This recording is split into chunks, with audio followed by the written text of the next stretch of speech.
Je vais vous confier ce que me disait un joueur avant la rencontre. Eh bien, la vie est belle en ce moment, tout sourit. Et si le ciel est blanc était la question, la couleur du printemps, c'est un petit peu la question qui se pose ici à Colombes. Mais ça, c'était peut-être avant ce matin, avant que nous vous révélions l'information de la journée au Racing. Le forfait pour la fin de la saison de Dimitri Zarzewski. Il va se faire opérer lundi matin. Il ne va pas participer aux phases finales ni à la tournée du 15 de France. Il nous donne des précisions. C'était juste avant la rencontre. Ma saison est terminée. Bon, c'est une blessure que je traîne depuis un petit moment, depuis Castres. La blessure de Castres à la maison. Bon, j'ai joué avec, mais c'est une luxation des tendons du péronnier. Et maintenant, après l'avis de plusieurs spécialistes, je prends trop de risques de continuer la saison parce que je ne peux pas m'entraîner en début de semaine. Et à force de tirer dessus, j'ai le tendon qui s'enflamme et qui est dans un sale état. Donc on a préféré faire le choix de l'opération. Alors avec ou sans Dimitri Zarzewski, eh bien ses coéquipiers, les avants du Racing vont bien débuter la rencontre. On choisit de jouer une pénalité en pénal touche et on va essayer de marquer un premier essai après 10 minutes. On va propulser Virgile Lacombe, le talonneur, et sa puissance pour marquer le premier essai. Après les avants, eh bien les trois quarts vont s'illustrer en ce début de rencontre. Chavancy qui va retrouver à l'intérieur Hernandez, qui va cadrer et donner pour Benjamin Fall, qui n'a plus qu'à courir pour aller marquer. Benjamin Fall, eh bien qui est repris par son vis-à-vis Teddy Thomas. Alerte sur la défense de Biarritz. La défense de Biarritz qui est plutôt bien organisée dans cette première période et qui ne craque pas et qui va même jouer l'interception avec le deuxième ligne du Barry qui a les jambes d'un trois quarts centre. Il va faire la différence, il va courir 60 mètres, attendre le relais de son demi de mêlée Yann Lesgourg qui marque l'essai. Magnifique coup de poignard du Biarritz Olympique grâce à l'interception de Dubarry sur Jamie Roberts. Regardez la latitude du deuxième ligne qui après fait jouer ses jambes, donne à Lesgourg l'occasion d'égaliser. 7 partout entre les deux équipes. Sexton donnera un avantage de 3 points à la pause, 10-7. Ça fait sourire Serge Blanco. Le Racing est bousculé face au courage et à la vaillance du club basque en première période. Mais en début de deuxième période, le Racing va accélérer avec une première pénalité suite à cette mêlée enfoncée. Sexton va donner un avantage de 3 points supplémentaires, 13-7. Et puis là, le Racing va se mettre à accélérer avec des charges répétitives. Chavancy une première fois dans la défense. Mike Phillips qui va alterner avec le relais de son capitaine Antoine Batut qui arrive dans l'axe. Antoine Batut qui va faire l'effort de rester debout et qui va propulser son bras dans l'embut pour inscrire un deuxième essai. Regardez le bras d'Antoine Batut qui permet au Racing de mener 20-7 après 47 minutes. Le Biarritz Olympique va jouer sur les individualités, sur le talent de ce garçon Teddy Thomas. Regardez, admirez l'attitude de Teddy Thomas qui va slalomer, qui va crocheter, qui va traverser tout le terrain. Il va taper à suivre, ça ne donnera rien, ça aurait pu être l'essai de la saison, mais en tout cas Teddy Thomas s'illustre, lui qui portera les couleurs la saison prochaine du Racing Métro. Il envoie peut-être un message à ses futurs entraîneurs et futurs coéquipiers, allez savoir.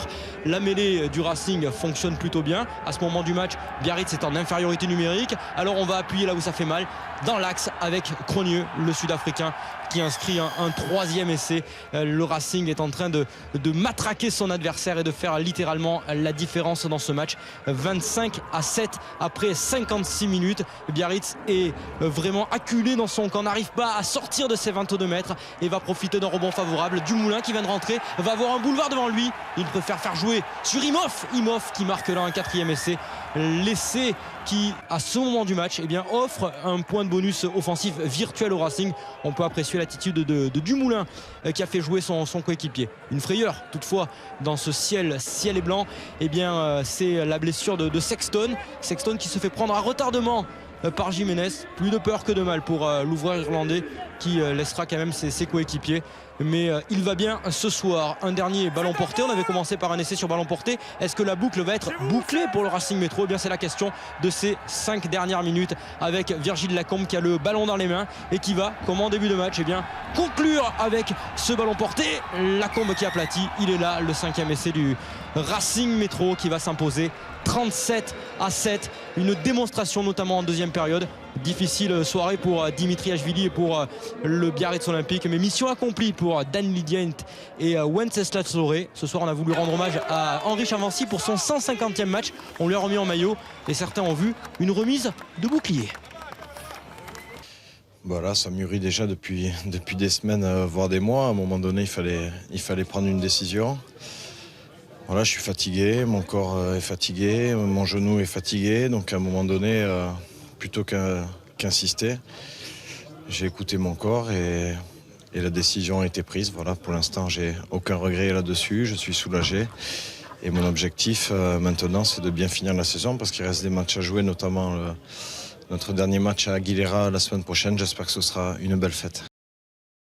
Décisif parce que c'est vrai que les Racingmen traînent comme un boulet. La défaite à domicile face à Grenoble lors de la 9e journée. Donc il faut venir chercher des points pour se relancer dans la course à la qualification. Et pour cela, le Racing est parti en stage en milieu de semaine à Aix-les-Bains dans la région de Grenoble. Ensuite, eh bien, le Racing peut compter sur ses internationaux. Ils sont 5 à avoir disputé le tournoi dans le 15 de départ, et notamment Maxime Machenaud, Dimitri Zarzeski, il y a Lauré, il y a Leroux, il y a Jamie Roberts. Mais il n'y a pas Jonathan Sexton, l'Irlandais, le héros du tournoi, resté KO après la percussion de Bastaro et donc laissé au repos par son équipe. Mais Fabien, le FC Grenoble, comme on l'appelle puisque c'est le nom du club, est porté par ce stade des Alpes. Ils ont fait tomber Toulouse, ils ont fait tomber Toulon, ils ont fait tomber Clermont et donc ils attaquent fort par un ballon porté magistral. Magistral et bien organisé, qui avance sur une trentaine de mètres et qui va déboucher sur cette phase où il y a de nombreux pics et puis finalement c'est le pilier Buckle, voilà, qui vient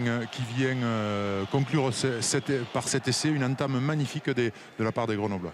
Oui, des Grenoblois qui insistent, qui même appuient là où ça fait mal, car les Racingmen sont cueillis à froid dans ce début de match. L'essai de Buckle, voilà, qui fait la joie de tout ce stade des Alpes aujourd'hui. Et puis il y a quelques mésententes, de la pression. Caminati, la cuillère sur Cronieux. Et Machenaud mise en difficulté par le pressing grenoblois. Ouais, mais mise en difficulté avec encore une fois la bonne entame des Grenoblois qui arrivent à mettre beaucoup d'enthousiasme, beaucoup d'énergie dans ce qu'ils font dans ces 20 premières minutes et qui arrivent vraiment à mettre en difficulté cette équipe du Racing qui n'arrive à l'image de cette action à ne pas se dégager de leur camp. Une pénalité de part et d'autre, 10-3 à la 17e minute, lorsque Juan Martin Hernandez, positionné en 10, fait cette magistrale passe au pied pour Planté qui rabat un peu à la manière du G et de Dulin pour la paire, mais finalement il y en avant pas essai. Oui, c'est la même action que la semaine dernière avec l'équipe de France, malheureusement. Il y a un petit en avant entre Planté et la paire et donc cet essai sera logiquement refusé par M. Berdos. 23e minute, le Racing donne du rythme et surtout fait parler sa puissance. Regardez cette débauche de puissance. Voilà, dans l'axe tout d'abord, les joueurs qui vont réalimenter avec les gros, puis ensuite on va servir l'arme fatale au centre du terrain, c'est-à-dire Jamie Roberts. Ouais, bien servi par Juan Martin Hernandez. Jamie Roberts avec une course droite assez rectiligne vient trouver l'intervalle et marquer quasiment sans opposition. Oui, les Racingmen qui égalisent donc 10 partout et qui ensuite quelques minutes plus tard, 3 minutes plus tard très exactement, vont enchaîner, vont passer devant grâce à la botte de Juan Martin Hernandez, l'Argentin, voilà, qui fait parler là aussi sa maîtrise. 13-10 puis 16-10 après une pénalité de Machenaud. Le Racing est passé devant et marque les esprits avant ce repos. Ouais, marque les esprits et surtout domine, que ce soit en conquête et grâce à la puissance dans le jeu, domine clairement cette fin de première mi-temps. Voilà, les Racingmen qui s'appuient sous le regard de Sexton sur ses avants. Et bien sûr, Sexton peut apprécier la qualité du drop d'El Mago, l'Argentin. Voilà, Chavancy est heureux, El Mago aussi, deuxième drop. Voilà, lui qui jouait son deuxième match titulaire à l'ouverture. Il a fait un gros match, Juan Martin Hernandez. Ouais, gros match dans sa distribution, dans sa qualité de jeu au pied où il a su mettre ses deux drops et aussi distiller quelques coups de pied derrière les ailiers qui ont beaucoup fait souffrir et reculer cette équipe grenobloise. Les Grenoblois sont menés 19-10, 9 points de retard. Eux aussi, ils sont dans la course pour la qualification s'ils l'emportent, parce qu'ils n'ont que 5 points de retard, même s'il était 10e sur Castres avant cette journée. Alors ils enchaînent, ils réagissent dans leur stade fétiche, le stade des Alpes. Là, cette belle action menée par les Grenoblois, avec notamment Caminati, belle percussion sur Andreux. Oui, Caminati qu'on a vu omniprésent. Le seul, je pense, à avoir rivalisé dans l'impact physique avec l'équipe du Racing et qui, sur cette action qui a été une des seules actions grenobloises de la seconde mi-temps, ils arrivent à récupérer 3 points passés par Hart leur domine de mêlée. Oui, 56e minute, 6 points de retard. Hart a inscrit cette pénalité, puis on en vient à la 68e minute. Il y a à peu près 5 minutes de mêlée là, 5 mètres de la ligne. Et puis Machenaud qui profite de cette mêlée tournée et qui offre l'essai de la victoire à Marc-Andreu.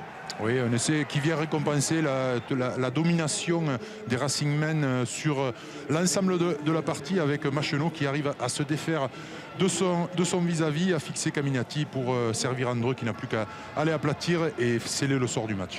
Sexton apprécie 26-13 parce que Machenaud a transformé. Voilà les Racingmen relancés dans la course à la qualification qui viennent saluer leurs supporters. Voilà, Fabrice Landreau, lui, il voit bien désormais la course pour le maintien peut-être se rapprocher tellement ce top 14 est serré. Voilà, discussion entre numéro 10 d'expérience parce que le Racing aussi est armé pour aller peut-être faire un coup à Jambouin chez le voisin, chez le rival parisien. On va écouter d'ailleurs justement l'avis des internationaux Machenaud et Sarzeski au micro de Romain Magellan sur ce match et la fin de saison. Quand même très difficile, on a pris un bon ballon porté, on savait qu'ils étaient très forts là-dessus, c'était leur point fort. Après on est revenu dans la partie, on n'a pas paniqué, et ça c'est très important pour la suite parce qu'il va falloir avoir les nerfs solides jusqu'à la fin du championnat. Je ne sais pas si le déclic, mais en tout cas on est satisfait, on est heureux, comme tu peux l'entendre, de la joie dans le vestiaire. On a vu une revanche à prendre par rapport au match aller, pas sur Grenoble mais sur nous-mêmes parce qu'on a été catastrophique. Donc ce soir vraiment je suis fier de mes coéquipiers. Comme j'ai dit, ce soir on va pouvoir profiter, savourer cette victoire, mais pas trop s'emballer parce que la semaine prochaine il y a un match important. Oui, Montpellier qui nous a offert quasiment une démonstration. On est en compagnie de Fulgence Ouedraogo qui effectuait son retour aujourd'hui. Fulgence qu'on a extirpé de la Bodega où tous les joueurs montpelliérains sont allés fêter leur qualification pour les demi-finales. Vous êtes en demi-finale, Fulgence. Est-ce que ça veut dire que déjà la saison est réussie ? Oui, pour nous, la saison est réussie. Une qualification en demi-finale directe, c'était inattendu au vu de notre championnat et des difficultés qu'on avait en début de saison. Donc voilà, c'est une belle fin de saison pour nous déjà. Alors on va voir ce qui s'est passé dans ce match face au Racing avec tout d'abord dès la 10e minute un premier essai en faveur des Montpelliérains à la suite de cette action. Le ballon est pour le Racing dans sa moitié de terrain. Le ballon pour Hernandez qui dans un deuxième temps, d'abord les Racingmen qui cherchent à sortir de leur moitié de terrain. Le ballon pour Hernandez qui veut dégager, qui est contré par William Olivier qui va aller marquer le premier essai de cette rencontre après 10 minutes. Ça fait 7-0 pour les Montpelliérains. Puis 10 à 3 et puis 10 minutes plus tard on va retrouver les Montpelliérains à nouveau à l'attaque dans la moitié de terrain des Racingmen avec là encore un deuxième essai marqué par William Olivier. Première 20 minutes quasi parfaite. Oui, on a senti un peu de tension de notre part, on avait un peu du mal à se libérer et deux essais où on a plutôt de la réussite et du coup ça nous met bien dans cette rencontre. Alors, on l'a vu, on l'a aperçu là sur cette action, Toulouse qui fait peut-être un en avant. En tout cas, l'arbitre va accorder après arbitrage vidéo le deuxième essai de Montpellier qui mène 17 à 3. Et puis 17 à 3 en faveur des Montpelliérains dans cette première mi-temps. Et puis le Racing va tenter de réagir avec une action de la part des Franciliens qui vont se retrouver dans la moitié de terrain des Montpelliérains avec là encore un contre, un ballon récupéré par les Racingmen dans les 22 mètres de Montpellier. C'est une vraie occasion pour les Racingmen qui avaient déjà eu une en tout début de rencontre mais qui n'avaient pas réussi à concrétiser. Les Racingmen là qui vont se montrer dangereux avec ce ballon pour Machenaud et puis le ballon qui va être écarté, qui va arriver jusqu'à Ducalcon qui tente un cadrage débordement sur René Ranger, s'il vous plaît. Et il a failli passer, malheureusement le ballon lui échappe au tout dernier moment. Vous avez grondé René Ranger pour avoir quasiment s'être fait passer quasiment par un pilier en cadrage débordement. C'était pas à nous de le gronder, mais après, il s'est bien rattrapé, je crois, juste après. Alors on va voir justement ce qui va se passer durant le deuxième acte. À la mi-temps, c'est Montpellier qui mène 23 à 3. Deuxième mi-temps, dès le début de la seconde période, on va retrouver les Racingmen qui vont essayer de réagir, de se rapprocher au score. Mais là encore, un ballon tombé, un ballon perdu, poussé au pied par les Montpelliérains. Et René Ranger, justement, qui récupère cette balle in extremis pour aller marquer le troisième essai de Montpellier. Synonyme déjà de bonus offensif pour les Montpelliérains après seulement 42 minutes. Montpellier qui mène 30 à 3 pour la plus grande joie du public montpelliérain. Et puis on est maintenant à la 50e minute de cette rencontre avec un ballon là encore pour les Racingmen. On va essayer de se faire des passes dans la défense de Montpellier et va intervenir François Trinduc qui va réaliser une interception. Elle est marquée un essai de 80 mètres. Alors là encore Vous avez marqué beaucoup d'essais sur contre, sur des interceptions. Alors est-ce qu'on peut vous reprocher de ne pas avoir marqué d'essais aujourd'hui construits face à cette équipe du Racing? C'est vrai qu'aujourd'hui notre défense a fait le travail, on a su les presser et monter pour récupérer ces ballons. Après ça nous a permis aussi de nous libérer, on a senti beaucoup de tension dans l'équipe, on avait du mal à se trouver, on n'était pas propre sur ce qu'on faisait parce que voilà, il y avait cet enjeu et cette pression qui peut-être nous empêchait de nous libérer et on a su retrouver des ressources sur notre défense et des contres. Ah donc ça fait 4 essais à 0 en faveur des Montpelliérains qui mènent alors 37-3 et puis le Racing va enfin réagir en marquant son seul essai de cette rencontre à la 53e minute avec cette action ici des Racingmen qui ont été brouillons aujourd'hui, qui sont un peu passés à côté de leur match avec ici Planté qui va trouver le soutien de Roberts un peu dilettante, qui n'a pas vraiment de niaque, qui a réussi quand même à envoyer Sexton à l'essai, mais il fallait tout pour le Racing, oui c'est ce qu'a l'air de dire Laurent Travers. Et puis il y aura un dernier essai en faveur de Montpellier à la 62e minute pour assurer le point de bonus offensif et une victoire au final 44-10 avec une superbe passe là d'Escande qui va trouver Ranger qui va aller marquer ce 5e essai. Puis finalement non, il va donner ce ballon à Thomas Combezou qui lui va marquer ce 5e essai en faveur de Montpellier. C'est quand même dans la continuité de ce que vous faisiez récemment, cette rencontre face à une équipe qui était dans une bonne dynamique aussi. C'est vraiment quand même rassurant pour la suite de cette saison et la phase finale, non? Oui, c'est bien déjà d'être qualifié directement en demi-finale. Après, tout n'a pas été parfait aujourd'hui, on a pu le voir, on s'est vraiment contenté des erreurs du Racing et on a beaucoup joué là-dessus. Je pense qu'en demi-finale, il faut être meilleur qu'aujourd'hui. Alors avant de vous laisser, on va parler de vous. Fulgence, vous êtes rentré à la 55e minute, vous avez pu jouer une petite demi-heure, 25 minutes dans cette rencontre. On vous a vu parler déjà à vos coéquipiers comme si vous étiez à nouveau capitaine. Comment vous êtes senti? Comment vous avez senti les sensations aujourd'hui pour votre retour? Ouais, difficile de rentrer en cours de match, un peu en manque de rythme, mais essayer de suivre ce que faisaient mes coéquipiers sur le terrain. Ils m'ont bien porté, ils m'ont bien aidé. Voilà, ça s'est bien déroulé aujourd'hui. Voilà, Fulgence Ouedraogo et Montpellier qualifiés donc pour les demi-finales. Les Montpelliérains qui sont allés fêter ça, je vous le disais, à la Bodega avec tous leurs supporters à la fin de la rencontre. Ouais, et Philippe, le Racing qui a perdu beaucoup aujourd'hui. Oui, c'est un match à oublier pour les Racingmen qui sont passés complètement à côté de leur rencontre. En plus, on a quelques inquiétudes par rapport à Marc Andreu qui s'est blessé en seconde période, touché à l'épaule. Alors a priori, ce ne serait qu'une contusion et ça ne serait pas trop grave. Donc on pourrait peut-être le voir d'ici la fin de la saison. Mais toujours est-il qu'ils sont passés complètement à côté du sujet. Et surtout, ils perdent l'occasion de disputer un barrage à domicile. Je vous propose d'écouter la déception de Laurent Labitte à l'issue de cette rencontre au micro de Michel Macurdy. La déception, elle est là, c'est qu'on souhaitait offrir à nos partenaires, à nos supporters, aux joueurs aussi qui vont quitter le club, un dernier match à Colombes cette saison. Et forcément, un barrage à domicile était quelque chose de magnifique. Mais voilà, malheureusement, on a raté notre rendez-vous aujourd'hui. Mais on va vite se remobiliser parce qu'on est quand même en phase finale de ce top 14 très relevé et très difficile. Et voilà, il y a quelques mois, on se serait contenté effectivement déjà de ça. Donc on va essayer de bien se préparer pour aller affronter Toulouse à Toulouse. C'est parti pour les demi-finales de ce top 14 qui nous tient en haleine depuis plusieurs mois. Wilkinson. Il est bien tapé.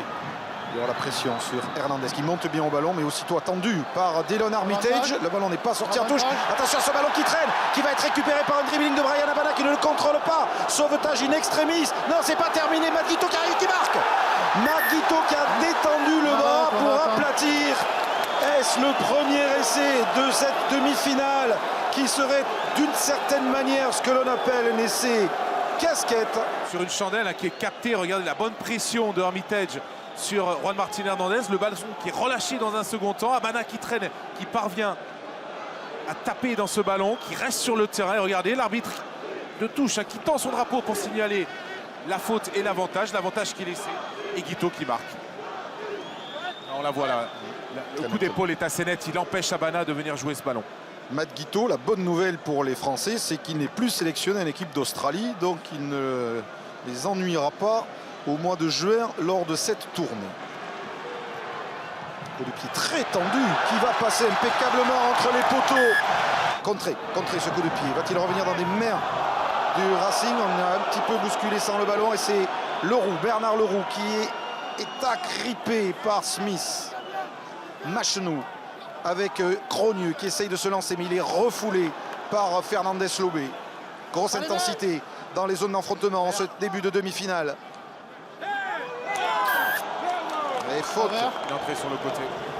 Des Toulonnais qui va offrir à Sexton une pénalité.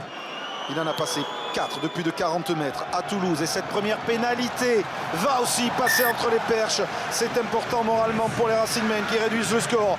Toulon 7, Racing 3. Et Chandelle. Monté par Jonathan Sexton. Abana monte au ballon, ne le contrôle pas, commet même un en avant. Lacombe se jette sur cette balle qui est donc pour le Racing Métro. On approche de la demi-heure de jeu ici à Lille. 7-3 pour Toulon. Roberts à l'origine de ce point de fixation. Sexton maintenant pour Chavancy. Chavancy qui va aller attaquer la ligne mais qui se heurte à Johnny Wilkinson. Mêlée ouverte, renversement de Machenou. Sexton pour lancer Bernard Leroux qui échappe à un plaquage, qui avance, qui rentre dans les 22 de Toulon mais qui perd le ballon. Il était joué au sol, gratté au sol ce ballon. Ce sera une pénalité largement dans les cordes de Jonathan Sexton. On est au sol. 32e minute, récit puissant. Sexton réduit le score. Toulon 7, Racing Métro 6. Bonne séquence dans cette première période. Wilkinson dans cette deuxième mi-temps. Bata, la passe à genoux de Botta pour Bastaro. Le raffut de Bastaro qui est repris par Planté. Nouvelle occasion d'essai pour les Toulonnais à 10 mètres de l'embut du Racing Métro. Le ballon qui ne sort pas vite de ce ruck, il est pénalisé. Il n'a pas joué au bon endroit. Le joueur du Racing, non, il n'aura pas essayé de plus d'abord parce que vous avez vu que l'arbitre avait sifflé et partait vers l'endroit de la faute. Ouais, c'est bien tapé. C'est très bien tapé et ça va passer entre les perches pour donner 4 points d'avance aux Toulonnais. Toulon 10, Racing Métro 6. Les avants toulonnais qui pilonnent avec Ali Williams maintenant. Stoppé par Ducalcon mais qui avance quand même. Wilco dans l'axe toujours pour le drop. Pour l'instant ce sont les avants de Toulon qui confisquent ce ballon. Qui essayent de mastiquer, quand même à le dire, leur entraîneur Jacques Delmas. Ali Williams, lui aussi revenu de blessure il y a quelques semaines. Il tombe à pic, les durs du pack de Toulon. Williams, Botta. Wilkinson a pris de la profondeur, vous le voyez, auprès de la ligne des 40 mètres. C'est encore un petit peu loin. Fernandez Lobé baisse la tête et fonce et avance, rentre dans les 22 mètres du Racing. Pénalité pour les Toulonnais. Ça passe. Toulon 13, Racing 6. Bernard Laporte satisfait. Toulon finit fort. Claessens. Claessens avec Ali Williams maintenant. Ali Williams ceinturé par Van der Merwe. Claessens. Fernandez Lobé conserve ce ballon. Il est plaqué par Estebanez. Claessens maintenant qui peut écarter avec cette percussion de Stéphane Armitage qui s'arrache. Il est repris par Leroux. Toulon joue en avançant. Claessens écarte. Wilkinson, Bastaro maintenant, Mathieu Bastaro qui est pris aux chevilles par Chavancy. Bon plaquage d'Henri Chavancy sur Mathieu Bastaro. Claessens, Williams pris par la montée rapide de Bernard Leroux. Longue séquence des Toulonnais, pas de position de drop pour l'instant, peut-être Guito. Wilkinson ici place sur son pied droit, Johnny Wilkinson et ça passe. Le réflexe du grand buteur Johnny Wilkinson qui vient de donner 10 points d'avance à Toulon à 8 minutes de la fin de cette demi-finale. C'était presque écrit, hein. On connaît la volonté, la méthode Johnny Wilkinson qui souvent quand son équipe allait à 5-7 points d'avance veut enfoncer le clou et il en a profité évidemment dans un trou de souris presque malgré la pression. On revoit le lancement de jeu ici avec la remise intérieure. Il l'avait cherché plusieurs fois durant le match. Drew Mitchell, là il le trouve bien. L'avancée qui se fait et ici l'occasion trop belle pour la laisser passer. Johnny Wilkinson qui met les 3 points. Wilkinson en touche et Toulon est le premier qualifié pour la finale du championnat. Victoire 16-6. Cette saison, les Toulonnais vont disputer et la finale de la Coupe d'Europe et la finale du championnat. Juste à dire, chapeau. il y avait beaucoup de bleus près de Marcoussis, puisque 11 internationaux étaient concernés à Colombes par le choc entre le Racing Métro et Castres, et pas moins de 6 du côté du champion de France en titre. C'est une première. Jamais les Castrés n'avaient été aussi représentés en équipe de France. On va les nommer, évidemment. Ils sont 6. Il y a le pilier Yannick Forestier. Il y a le talonneur Brice Mack. En troisième ligne, je demande Anthony Claassen. Le demi d'ouverture, évidemment, Rémi Thalès. Un petit nouveau, le 3/4 centre, Rémi Lamerin. Et évidemment, l'arrière, Brice Dulin. Alors, est-ce qu'ils étaient tous les 6 du déplacement? On vous pose des questions, Philippe Groussard. Bah oui, ils sont tous montés à la capitale pour ce match face au Racing, puisque Mack, Claassen, Thalès, Lamerin et Dulin étaient titulaires. Forestier, lui, était sur le banc. Et puis du côté du Racing, on peut dire aussi que Zarzeski, Loré, Machenaud et Andreu étaient titulaires. Seul Leroux était au repos. Mais c'est vrai que tous les regards étaient tournés vers le petit nouveau du groupe France, Rémi Lamerin, qui était évidemment titulaire pour cette rencontre, mais qui n'a pas pu se mettre en évidence en début de match. En tout cas, à l'image de son équipe, parce que ce sont les Racingmen qui vont entrer le mieux dans cette rencontre, les Racingmen en bleu, avec un premier ballon porté dès le début de cette rencontre. Machenaud est à la manœuvre, un jeu à une passe pour fixer la défense de Castres. Machenaud qui choisit de partir dans le côté fermé, il y a un 2 contre 1 à jouer, il donne ce ballon à Juan Imhoff, qui accélère, le dernier crochet pour aller jusque dans l'embut des Castrés. Après seulement 2 minutes, le Racing a trouvé l'ouverture, le Racing qui marque le premier essai de cette rencontre et qui mène 5-0 face à Castres, face aux champions de France en titre. Des Racingmen dans ce début de match qui insistent, qui se montrent très présents dans la moitié de terrain des Castrés, avec ici un ballon pour Loré pour Batut qui transperce la défense de Castres. Le ballon est toujours en faveur des Racingmen avec Andreu qui est pris, mais le ballon est conservé par les Racingmen. Machenaud qui allonge sa passe vers l'extérieur, le ballon est volleyé mais fini en touche. L'action ne va pas au bout, on revient à la pénalité. Maxime Machenaud qui va passer 2 pénalités pour porter le score à 11-0 après seulement un quart d'heure. David Darry-Carrère a du mal à y croire devant le manque d'engagement de son équipe dans ce début de match, surtout que juste après, Wiyongi commet un plaquage à retardement, carton jaune pour le pilier de Castres, les Castrés qui se retrouvent en infériorité numérique. Mais à partir de là, les débats vont s'équilibrer. Le Racing perd un petit peu le fil de son rugby, les Castrés ont resserré les boulons. Rory Cocotte passe de pénalité contre une pour Machenaud, et du coup à la pause, c'est le Racing qui mène, mais 14-6 seulement face à Castres. Pierre-Yves Rovoil est allé faire un tour dans les vestiaires parce qu'il n'était pas très satisfait de la première mi-temps de son équipe. Début de seconde période et petite frayeur pour l'équipe de France, pour le talonneur de l'équipe de France, Dimitri Zarzeski, qui sur cette charge se blesse. On le voit ici se prendre tout de suite la jambe droite. Premier diagnostic, il est touché à la cheville droite, mais on y reviendra. Une seconde période où les deux équipes vont se crisper, on va avoir beaucoup moins de jeu. Ça va être un duel de buteurs avec Maxime Machenaud du côté du Racing qui va terminer ce match avec un 5/8, auteur de 15 points. Il va passer 2 pénalités également pour Rory Cocotte qui lui terminera le match avec un 5/6 dans ses tirs au but. 2 pénalités de chaque côté et le score est de 20-12 à l'heure de jeu en faveur du Racing.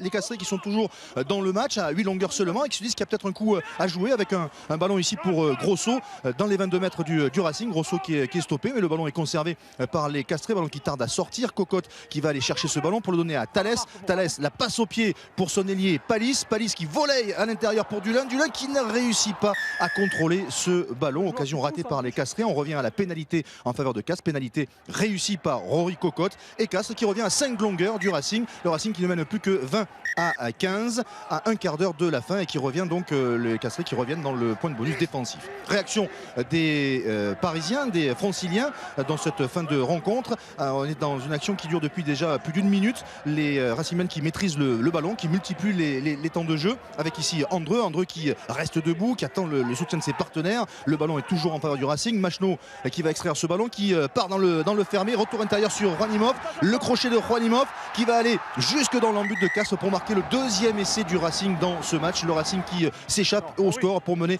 25-15. Juan Imhoff qui n'avait pas marqué encore cette saison en top 14, et puis pour sa première il réussit à marquer 2 fois. Le Racing qui donc mène 25-15 à 10 minutes de la fin, 10 minutes donc au cours desquelles les Racingmen vont aller chercher un 3e essai pour le bonus offensif. Les Castrés eux de leur côté vont aller chercher un point de bonus défensif. On est à 4 minutes de la fin, pénalité jouée rapidement par Fabrice Estebanez dans son propre camp. Il accélère, il trouve l'ouverture dans la défense de Castres. Il y a un 2 contre 1 à jouer avec Juanimov qui va aller marquer le 3e essai des Racing Men, le triplé pour l'Argentin. Mais Monsieur Garcès a un doute sur la dernière passe et sur l'arbitrage vidéo. On s'aperçoit que la passe de Fabrice Estebanez est légèrement en avant. L'essai est refusé. On en reste donc à 25-15 en faveur du Racing. Le sentiment du devoir accompli pour les Racing Men, même si on n'est pas passé très loin du bonus offensif. À ce sujet d'ailleurs, Fabrice Estebanez se montrait particulièrement frustré d'avoir raté cette dernière passe sur la dernière action. Je suis déçu parce que c'est un geste d'école et voilà, ça m'a... Bon, on a les 4 points, c'est bien hein, pour la suite, donc on est encore en course. Mais bon, un point de plus ça aurait été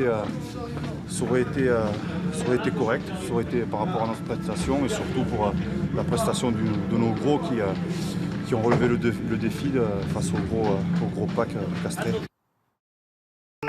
Ciel est blanc un jour, ciel est blanc toujours. De Bayonne au Racing, Mike Phillips démarre sa nouvelle aventure en tant que remplaçant dans le stade de la Beaujoire de Nantes. C'est ici que la fusée du Racing a prévu de décoller.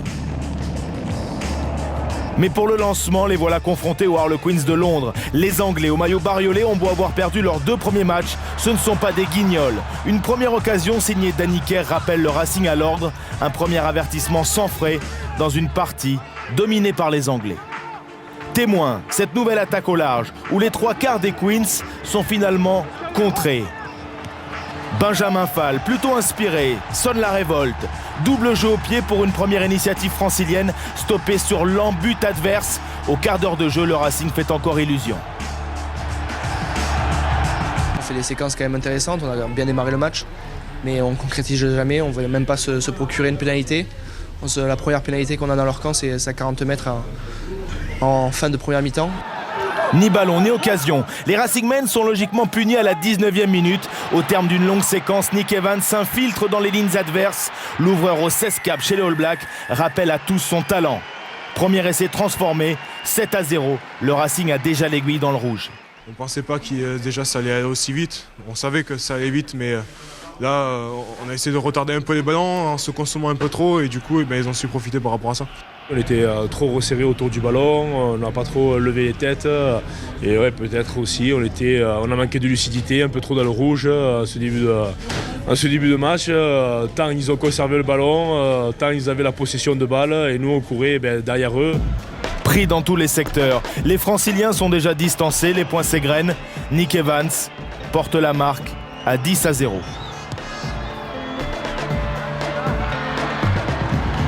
Et ce n'est pas fini. La mauvaise passe continue. Les Harlequins s'alternent, s'amusent et s'ouvrent la voie d'un nouvel essai. En 10 minutes, le Racing a explosé. Seul l'appel à la vidéo peut les sauver sur cette action de Hopper. Try yes or no? Time is off. Simo, can you hear me? Yes, Et c'est finalement refusé. Occasion manquée, ou plutôt échéance retardée. No try. Quasiment dans la continuité de cette alerte, le Racing craque encore. Les séquences sont de plus en plus longues et le score de plus en plus lourd après cet essai signé Nick Easter. Ils ont une charnière qui a su alterner et nous, contrairement à nous, on s'est regroupés, on a eu du mal à lire leur jeu. 17-0 après un peu plus de 30 minutes en première période. Perdu dans le jeu, les Ciels et Blancs passent près de la catastrophe après la frayeur de Maxime Machenaud touché au genou. Finalement, ces 40 premières minutes sont un calvaire. Possession, occupation, initiative dans les rucks, tout est à l'avantage des Harlequins. Seule une pénalité de Dambiel entretient l'espoir, 17-3 à la pause. Si près, si loin, avec ou sans des jumelles, le Racing est à des années-lumière de son standing. La deuxième période n'arrange rien. Les Racing Men n'y sont pas, 20-3. Elle est pas là, la faute, elle est là! Laurent Travers s'énerve, mais les fautes sont partout, au près, au large ou dans les airs. Comme ici sur cette chandelle de Danny Kerr, grand patron des Harlequins. Hernandez oublie l'essentiel, Walker surgit, accélère. Comme le disait Zarzeski, le Racing court toujours derrière le club anglais. Voilà, c'est dommage que dans les matchs décisifs, on soit on soit fébrile. Troisième essai, 27-3 avec la transformation. La communication passe mal. La fusée n'est pas encore lancée. Dans un ciel où la seule éclaircie arrive finalement à l'heure de jeu.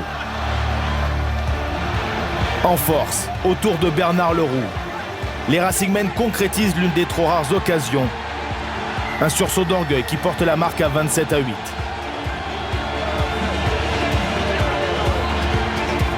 Les Harlequins ne baissent pas de rythme, alors Laurent Travers et Laurent Labitte font entrer Mike Phillips pour secouer une équipe bien en place. Sur son premier ballon, le Gallois perce, mais sans succès. Mike Brown et les Anglais se permettent même le luxe de le chambrer en promettant de lui faire boire le calice jusqu'à la lie. Promesse tenue en toute fin de match, 72e minute, ballon porté. Pour un 4e essai anglais synonyme de bonus offensif. 32-8, grâce à Dixon.